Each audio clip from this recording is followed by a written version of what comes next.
Bonjour tout le monde, ça fait maintenant 2 mois que j'ai repris les cours à Soupmeka et 1 mois que j'ai environ que j'ai fait ma dernière vidéo.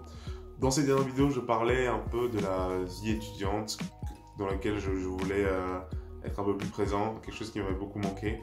Et dans cette vidéo, je vais raconter un peu comment est-ce que ça se passe et où est-ce que j'en suis par rapport à cet objectif de rentrée.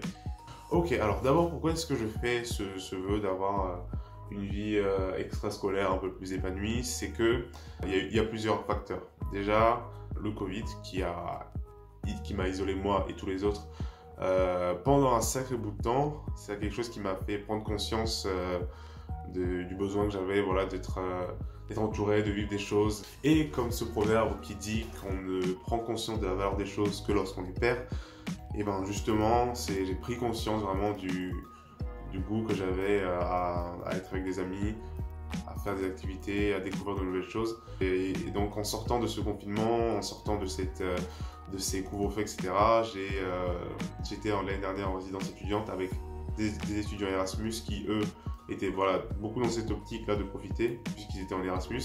Et en partageant un peu de moments avec eux, j'ai peut-être un peu changé de vue sur la façon dont j'étais un peu auparavant. Et enfin, dernière raison, c'est que je suis en dernière année à Soupmeka, donc le dernier semestre, et dès mars, je ne serai plus à l'école, donc potentiellement, je pourrais moins profiter de tout ce qui est activité, même si on a des réunions des fois avec les anciens élèves. Je prends conscience un peu de toutes ces choses-là, et ça me donne envie, voilà, de vivre mes derniers moments à fond, et voilà, de surtout ne pas partir avec des regrets en me disant que je n'ai pas vraiment profiter à fond de cette vie étudiante qui est riche et surtout en ces moments où j'ai peut-être un peu plus de temps que lorsque je serai ingénieur. Et enfin, profiter de ce semestre pour moi, mais aussi pour les autres. En troisième année, en fait, je me rends compte que la vie étudiante dépend beaucoup de nous. Je me rappelle qu'en première année, ma marraine, qui était donc en deuxième année à l'époque, faisait énormément d'associations et moi je ne comprenais pas pourquoi est-ce qu'elle se donnait autant de mal et comment est-ce qu'elle arrivait à avoir l'énergie ou la motivation de faire tout ça. Et c'est vrai que maintenant, en troisième année, je comprends que c'est nous qui portons un peu tout ce qui est initiative, tout ce qui est petits projets et que l'école vit notamment grâce à ces troisième années. Ce que je dis là était une évidence du coup pour ceux qui dès la première année étaient quand même assez investis, mais moi j'ai pas eu cette volonté-là dès la première année parce que j'étais encore assez peureux par rapport à mes chances de réussite en école. Et cette année, étant donné que je me sens mieux dans l'école, je me sens mieux dans les cours, et ben j'ai le temps de faire tout ça.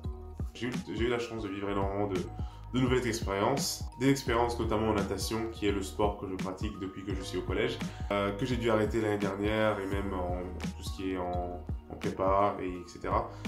Et cette année, j'ai eu la chance de pouvoir nager pour la première fois de ma vie en eau libre.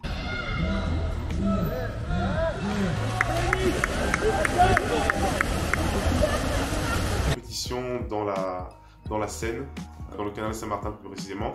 Et j'étais tellement motivé que j'ai même emporté un de mes colocataires avec moi. Et on s'est lancé dans l'aventure, on a fait la compétition, c'était vraiment top. Je suis même passé sur une autre chaîne YouTube, j'ai eu une interview, etc. C'était vraiment une chouette expérience. En parlant de natation toujours, je suis co-responsable natation avec un de mes camarades de première année où on faisait de la natation en groupe. Et donc, on a encore une fois des projets, des trucs qu'on aimerait faire dans l'école. C'est vraiment super chouette. On a eu une première compétition universitaire sur le campus de Polytechnique à Palaiseau. Et pareil, encore une fois, c'est quelque chose qui me tenait beaucoup à cœur parce qu'en première année et en deuxième année, je n'ai pas pu faire de compétition universitaire en natation et en entrant en école d'ingénieur, je voulais à tout prix faire ça. Donc c'est une première et je sais que par la suite, il y a le TOS. Je me suis aussi inscrit dans un cours de self-défense avec un de mes professeurs. C'est quelque chose que je n'avais jamais fait du tout et donc là, je me suis dit pourquoi pas. Je me suis lancé dans l'aventure et c'est nouveau, c'est des expériences, c'est douloureux aussi, Et vraiment, je suis content d'avoir de m'être lancé dans cette aventure. Donc j'ai cité natation, j'ai cité self-defense et maintenant le club de débat en anglais dont je faisais partie la première année et maintenant donc officiellement à Supmeca un club et j'en suis le président. Donc on m'aurait dit ça on m'aurait dit ça en première année, je n'y aurais pas cru déjà. Mais pourtant maintenant c'est le cas. On a aussi donc un nouveau logo. Je sais pas si on voit bien. Tac tac. Le logo de notre petit club.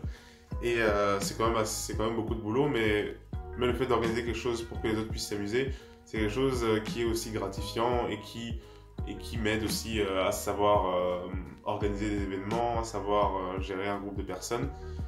Donc tout bénef.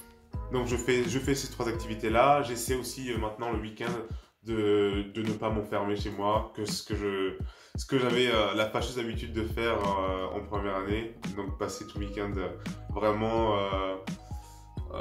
soit à regarder des séries, à regarder des films, etc. Donc j'essaie vraiment de changer ces habitudes et vraiment de profiter au maximum de ce que je peux faire, voilà. Et maintenant, si on parle des cours, je dirais que ça va, oui, mais ça ne va pas aussi bien que j'aurais souhaité.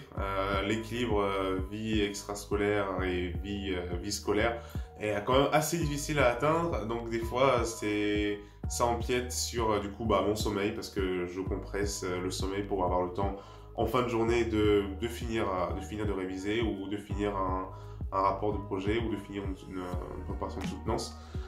Des projets qu'on commence à voir en masse en ce moment, mais finalement c'est le fait d'avoir des activités à côté ne m'empêche pas de trouver du temps, de m'organiser et de réussir à rendre ces projets, à avancer dans les cours. Et je pense que cela en partie dû au fait que ce qu'on fait en ce moment, la spécialité que j'ai choisie, c'est-à-dire système de production et logistique, c'est quelque chose qui me plaît, c'est quelque chose dans lequel j'ai de l'expérience et donc je finis la journée de cours, je suis satisfait, je vais faire l'activité, je rentre le soir un peu fatigué évidemment, si j'ai encore de l'énergie je révise, j'avance dans les trucs et sinon je me repose et puis l'aventure continue quoi. Donc pour l'instant franchement je suis très satisfait de ce rythme. Ce qui me reste à faire pour l'instant c'est donc du coup essayer d'ajuster un peu au niveau des cours pour être vraiment pile poil comme je veux. Et voilà, donc dans le futur peut-être pourquoi pas une vidéo sur les stages ou peut-être même une vidéo sur la filière dans laquelle je suis. Voilà, c'est tout pour la vidéo, j'espère qu'elle vous aura plu. On se retrouve donc dans quelques semaines ou quelques mois si je suis un peu paresseux. Pendant ce temps-là, je vous dis portez-vous bien et à bientôt.